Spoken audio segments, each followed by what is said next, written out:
We are live.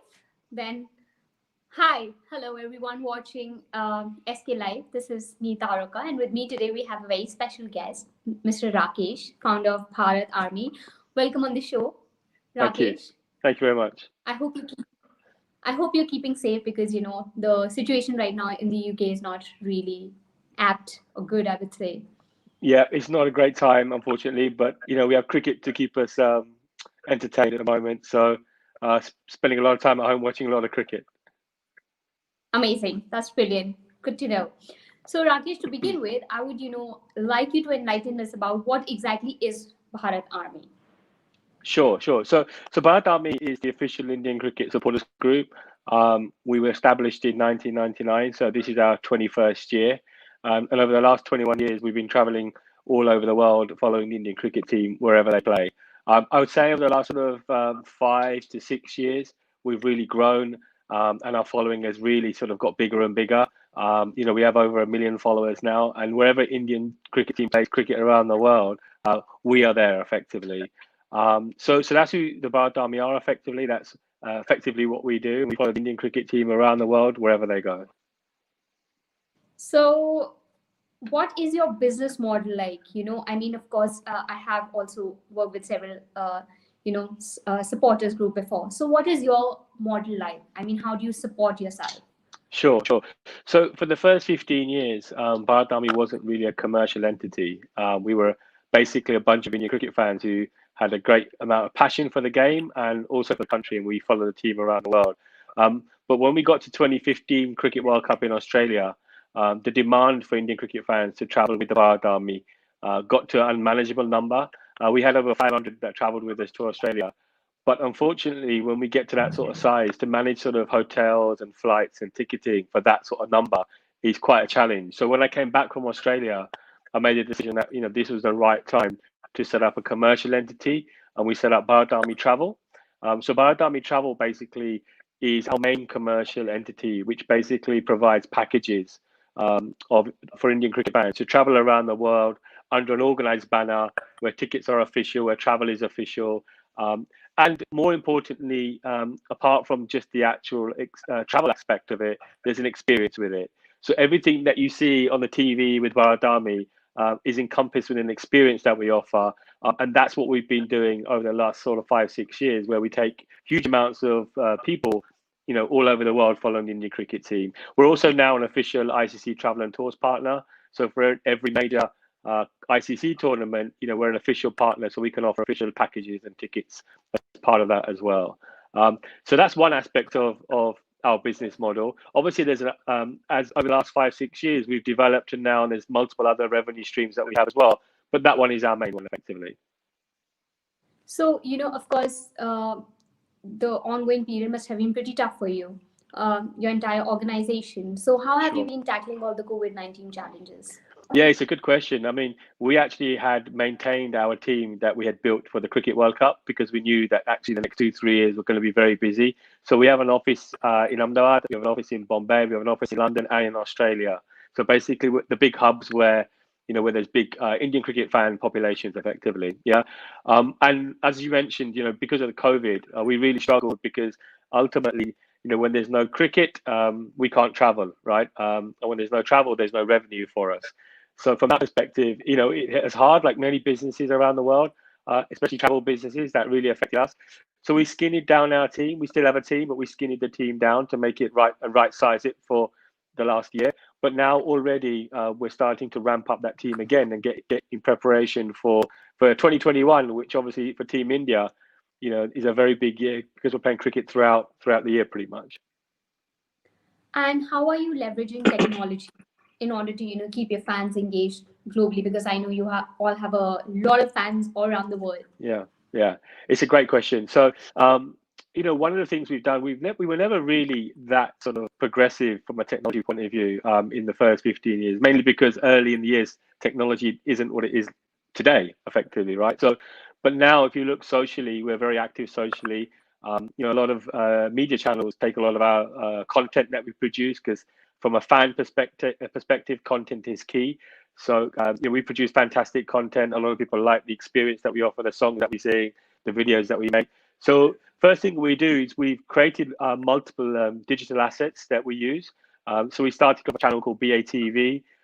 So BATV is effectively a channel called Bharat Army TV, where what we want to do is everything that an Indian cricket fan experiences. We want every Indian cricket fan in the world, no matter if they're from a small village in India or somewhere in the USA, we want them to feel part of the Bharat Army experience, right? So everything we do in the stadiums, outside the stadiums, we broadcast for our BATV channel, and we've got something really exciting happening at the turn of this year for the England series as well, where we're taking that channel to another level. So that's to come very, very soon. So we have the TV channel, but also now we just launched our Bharat Army membership scheme, where we have a free membership scheme, which is called Bharat Army Blue membership, but also silver and gold. And what that membership scheme will allow us to do is to provide sort of content per member, depending on what type of member and subscription you signed up to, and so really exclusive content which we'll develop, which and exclusive engagements that we'll develop with cricket players and ex-players and commentators, and really allow Indian cricket fans to have a platform, whether you want to comment on the game, you want to just experience the game, you want to feel part of the experience, the atmosphere. Our channels will be a one-stop shop for an Indian cricket fan, where everything you would want, you will get through our channels, basically. So we're evolving that technology to a level where it meets the desires of an Indian cricket fan in today's world, necessarily. So are you also integrating any brands? Are you reaching out to the brands, to sponsor your TV channels or whatever digital content you might be making? Have you seen that interest, or are you yourself reaching out to them? Yeah, I mean, for the last few years, since probably 2017, when we became an ICC travel and tours partner, I guess now we've become official and more organized as a business. We've had a lot of brands reach out to us. So if you just take last year, 2019, we did partnerships with Virat Kohli and Puma and Ocean 8. We did partnerships with Hublot, the watch company, who sponsored a big 20-year concert for us. With GoDaddy, with Apollo Tires. Lots of brands have reached out to us in terms of partnering. More importantly, they see Bharat Army as a vehicle to elevate their brands and give them, their brands direct access to effectively fans, right? To market their products and services. So that's what Bharat Army effectively gives them. So yeah, look, a lot of brand collaboration, but we're very careful in the brands that we work with. We need to make sure there's a clear objective, not just for the brands, but there's something in it for Bharat Army as well, and for our audience and our members as well. So selecting the right brand is quite important for us. So I am assuming that you want to keep your army only, restricted to only cricket, or do you have plans of expansion where any person, any Indian athlete who's traveling anywhere in the country, and if your team is there, they might go and support the individual as well? So absolutely. I mean, last year we planned to actually attend the Olympics in Tokyo, and we I can't tell you who the brand is, but we were partnering with a fairly big brand to be the official fan army for the Indian Olympic team that was going out to Tokyo. And we would have been there in a big way. So exactly like you would have seen us in the cricket, you would have seen us supporting our Olympians for the first time. They would have never had an army of fans traveling, across to Tokyo, supporting them like we did in cricket. Unfortunately, because of the pandemic, that didn't happen. But we have a model now, which we've rolled out for cricket for 20 odd years. And that model now is ready to be replicated to other sports as well, right? So our objective is absolutely to support multiple sports, across different platforms, and do what we do, and support our athletes across multiple sports. Absolutely. Rakesh, I want to just rewind a little bit back and understand how were you able to, collect this army of yours? What was the initial push that you realized, oh, let's have this group of people together and we can perhaps go and hang out during a match? Was it something like that? Yeah, I mean, Bharat Army started at the '99 Cricket World Cup when India played Pakistan, and it's when I walked into the stadium, and it was pretty much 70% Pakistani fans in the stadium, and I realized that, look, I can't survive this sitting here by myself. So I grabbed a few friends of mine who were sitting in different parts of the stadium. I said, look, let's come together as a collective. Let's sit together. And the experience that we created, the atmosphere we created, was just fantastic. And I left that stadium thinking, you know what, we need to have something more organized like this, because we're the most passionate Indian cricket fans in the world. And, Team India needs its own, official supporter stuff. So that's where it started, right? Basically, it was the passion of a few Indian cricket fans who came together. I know this hasn't been created by one person. This is a number of people over a number of years who basically have gone out and spread the message about what we do and and what benefit and value you get if you're an Indian cricket fan of being part of us. And now it's spiraled into something a lot bigger, right? So it started as 4 individuals who came together, and now it's we have regional teams all over the world, like you can see in Australia at the moment. Turning up in big numbers in Australia right now, and that's no different to wherever India play around the world, effectively. And what has been your personal experience, in handling all these fans? And of course, you also get them to interact with all the cricketing legends on and off the field. So what has been that experience like? Yeah, I mean, one thing I will say to you is Bharat Army has core values. One of those values is respect. One of them is passion, and one of them is loyalty, right? And the respect aspect is very important to us because we're not one of these supporters groups that encourages fans to really get close to players, and players get a lot of attention already, right? There's a lot of spotlight on the players, so we give up the players a lot of space. If you look at Bharat Army, you won't see too many photos or videos or images with us with the players, right? There are iconic moments like for the Australia series, for example, when we beat Australia in 2018, but that's when BCCI and the players invited us to celebrate with them. It wasn't because we pushed the agenda, right? So we're not one of these supporters groups that actually engages with players in a sort of aggressive way, so to speak, because we respect the space that they need. We understand there's a lot of attention already with them, and we try and give them as much space as possible, right? But given the opportunity, where we can do something with the players, we do it, but we do it at a very light level, basically. Also, Rakesh, what when you talk about interacting with all these cricketing legends, has there been any instance which has been very overwhelming, even for you, even though you're not overwhelmed by these players, but maybe Yeah. something must have happened, any incident which must have made you realize you've done an awesome thing? Yeah, I mean, if you split Bharat Army's existence over 2 decades, the first 10 years and the last 10 years, I'd say in the first 10 years, it was in the 2003 Cricket World Cup in South Africa, when we went to South Africa, and it was on the evening after the India-Pakistan match when we beat Pakistan. And we had arranged a bar for all the Bharat Army members to come together after the match and basically meet each other and celebrate. And just before I left for the bar, I left a message for the team manager of the Indian cricket team. I said, look, great win. It'll be great if you come and join us and celebrate. We've cordoned off an area for you in this bar. We didn't think for 1 minute the team would turn up, and the whole team turned up to celebrate with us. It was the most surreal experience, to have everyone from, Sachin to, Ganguly and Dravid and Yuvraj and Harbhajan.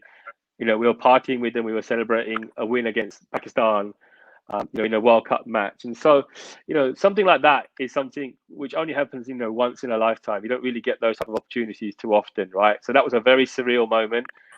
It's something that will always stick into the minds of the people who were in that bar that day. Unfortunately, in those days, camera phones weren't, readily available, right? So we have a few pictures and a couple of videos, which we very much have kept to ourselves. But those were memories that we remember forever, ever. And I guess, the last 10 years, it was the 2018 series victory in Australia, where I actually flew out to Australia for 5 days just to because I'd been to Australia a few times and we had never won. So because we were going to win that series, I flew out to Australia just to see, Virat lift that trophy. And when I got out there, the BCCI media manager reached out to us and said, look, we'd love to do something with you to show our thanks for, your support in 2018, because we lost in South Africa, we'd lost in England, and we turned up in big numbers in Australia to support the team. And they wanted to do something very nice for us. So that was, again, a very surreal moment. And I got an opportunity to speak to a few of the players. And they were so appreciative of our support and really thanked us for our support. So those kind of moments are, I guess, how you're defined as a supporters group, right? When, the players that you support, the team that you support recognizes and values your support. I don't think you can ask for much more than that because you reached your objective, I think. Also, with social media being there, we've seen a lot of negativity has creeped in as well when it comes Yeah. to fans supporting athletes. There not many are very supportive, and not very good things are being said online. So Yeah. what do you, if there's someone, say, coincidentally from Bharat Army who steps over that line, so what is your reaction? What do you guys do? Do you have like counseling, or Yeah. How do you tackle those problems? Yeah, another great question. So one thing you'll notice, or anyone will notice if they go onto our channels, is that our content is all about positivity, right? We, even if India have had a bad day, we try and be as upbeat as possible. We don't put anything negative on our channel, and we don't encourage those kind of negative comments and those negative engagements, right? So we're all about positivity. We're in definition, we are a supporters group, right? So if we're writing things negatively, that encourages negative comments and negative behavior. So first things first is that we don't, I guess, fuel that kind of commentary, right? By actually broadcasting those kind of points. The second thing is we have our values for a reason, right? So when you sign up and become a Bharat Army member, we have Bharat Army values, and we push those values to our members to make sure they understand that, like we said, respect, loyalty, and passion, which are our values, are very important to us, right? And we want our members to live and breathe them all the time, right? So one of our mantras is that we support our team whether we win, lose, or draw, right? And that's very important to us now. So whether we are winning or losing, or we're going to be drawing the match, that doesn't really matter to us, right? The point is that we are the 12th man of the Indian cricket team, and when you're the 12th man, you have to behave like you're the 12th man or woman, so to speak, right? So, so that's important for us, yeah.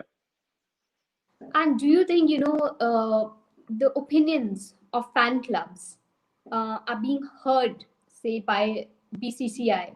For example, if I were to tell you, like, I used to work with United and Manchester United Supporters Trust, and I know the weightage they have, on the club, whether in terms of increasing the seating capacity. Is that something you would like that fans to have a say in these matters as well? Yeah, well, first thing that I'll say to you is I'm a 25-year-old season ticket holder at Manchester United in the Stretford end, block 3103. Um, but listen, I was invited to the BCCI offices back in December last year when Sourav Ganguly became president. And it was the first time in 20 odd years that the Bharat Army has ever been invited by the BCCI, right? And it was actually a very good a couple of meetings that I had. And they were very keen to learn about fan experience, fan journey, and how they could improve fan experience within India and get our feedback. And they're very keen to collaborate with us, right? So I think there are some very positive steps happening with this new administration, in that at least now they're willing to talk to fans and listen to fans' feedback and understand how they can make that experience better. So look, absolutely, we talk to the BCCI as we do with all the cricketing boards, right? We've got very good relationships with, the ECB, where I'm based in London. With Cricket Australia, we work very, very closely. Nick Cockley, the CEO, is a very good friend of ours, and he's very, very progressive in his thinking about how we can support the Bharat Army in many, many ways, right? So New Zealand Cricket, they work, very well with us. So every cricket board around the world, we have very, very strong relationships with. And I think the relationship with BCCI is getting stronger as well. And I also saw your recent post about, the Pink Foundation.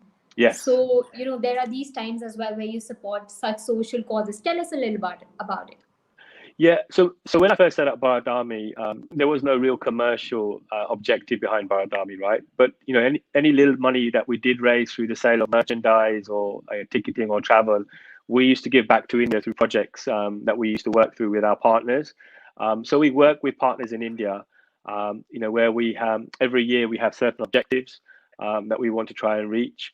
But also when we are traveling abroad, when India is traveling to other countries, we also support those local causes as well. And in Australia, we've always supported the McGrath Foundation. We did it in 2018 in a big way, and we also obviously have done it this time around. Obviously, this time around was very different, but we have global members. We have global, Indian cricket fans all over the world. So what we did is we worked very closely with the McGrath Foundation, and we were selling those virtual pink seats, which they were very, very grateful for, because we pushed that out via our campaigns. We also turned up in Sydney, as you would have seen, in pink jerseys and pink flags, and brought that colour to the stadium, as Indian cricket fans normally do, but this time supporting the McGrath Foundation. So it's something that we always try to do is try and support local initiatives and local objectives, as well as sort of the objectives we have on an annual basis within India that we do. That's good to know. That's also a very great step by you guys. Fans are always at the center of any sports organization. Everything revolves around the fans. And cricket has been very popular in India, in the UK. US, there's talks have been started of starting a league. China also they're considering. So do you think, enough is being done to increase the popularity of the sport outside the Asian region and the UK, of course? Look, I think you can always do more than what's happening. I think the biggest challenge with our sport is the complexity of our sport, right? Football, for example, is a very simple sport to understand, right? But cricket has, three different formats. It could be played over one day, it could be played over 4 hours, it could be played over 5 days, and sometimes you don't get a result over 5 days. And trying to explain that to a population who don't understand the game is not easy, right? So I think some steps have been made by the ICC to take the game, to a wider audience, to countries that traditionally might not understand or know even our sport. But it's a harder thing to achieve, particularly in some of the countries where other sports are so prevalent. You know, so in China, baseball and football are very popular, right? And getting Chinese people to convert and think about cricket and the complexity of it is not an easy thing to do, right? So I think we've got to be smart and think about actually the countries that we try and grow the game in, and grow the game, in regions and countries where, like they have in Europe, for example. So the game has very much progressed in Europe. For example, we have a lot of members in Europe, in places like Belgium and Germany. We have huge populations of Indians living in those countries where those people are very passionate about the game, and actually we have created regional Bharat Army, teams that actually in those countries. So I think you've got to think about how you do it, but it's not an easy thing to do because of the complexity of our game, I think. I would think so the same. Also, my last question to you, Rakesh, is talking about all these fans clubs. Uh, where do you see yourself? Like when it comes to IPL, is there Yeah. obviously a divided field which you have to tackle? What do you have to say about IPL, and Yeah. especially the fact that sometimes it's held outside India? I mean, Yeah. which for many doesn't make sense. But what is your Yeah. take on that? Yeah, I mean, for many years, there hasn't really been this kind of fan club model within the IPL teams, right? Mainly because, when you think about IPL, every match is always sold out. There's never an issue, from a franchise perspective, getting fans in their stadiums, right? So the question is, what's the objective of a fan club then, right? If, most supporters clubs are formed by the actual organization itself or a group of fans because they want to come together as a collective, they want to be well organized, etc. IPL actually is very well organized, yeah, in terms of how it's managed operationally. What you're now seeing, however, is a change within from a fan perspective, right, where fans are demanding the kind of experience that you get in other sports, right? So they want to feel part of something, not just buy a ticket and go watch the match. They want to wear, the jerseys. They want to sing the songs. They want engagement with the players. They want special experiences, and I think that's where the fan club really actually can add value, right? Where you could organize that type of, experience for a fan, right? Where if you want to travel with 1,000 hardcore Mumbai Indian fans to Chennai, you can do that in an organized way, right? And that never existed before, you know. But I think that's where you're starting to see a bit of maturity from a fan perspective, and not only just within cricket, you're seeing that within the ISL as well, where you've got fan clubs traveling across India, adopting a similar type of Premier League model when we go to away matches in the UK. That's happening now in the ISL, right? And I think that will catch on in the IPL. The challenge is that you need someone to own that, right? And you need someone to actually understand how you build that from a cricketing perspective. And actually, we are talking to a couple of IPL teams to replicate our Bharat Army model for a couple of these IPL teams as well, right? So, again, watch this space because I think there's an opportunity for us to create that similar type of experience I mentioned for some of the IPL teams as well. That'll be great. And thank you so much, Rakesh, for giving all these insights. I think, the kind of work you do, it is, to be lauded, because fans, like I said, like they're the center of everything in sports. And I have been part of Bharat Army in the sense like I've traveled, although not, I didn't have the jersey, but when I was in the UK. So thank you so much for all your insights and good luck to you. I hope, Sure. we'll see you guys back in the stadium soon cheering our team. Fantastic. Thanks for having you on your show, and stay safe. Hope to see you guys soon. Right. Thanks. Take it. Bye.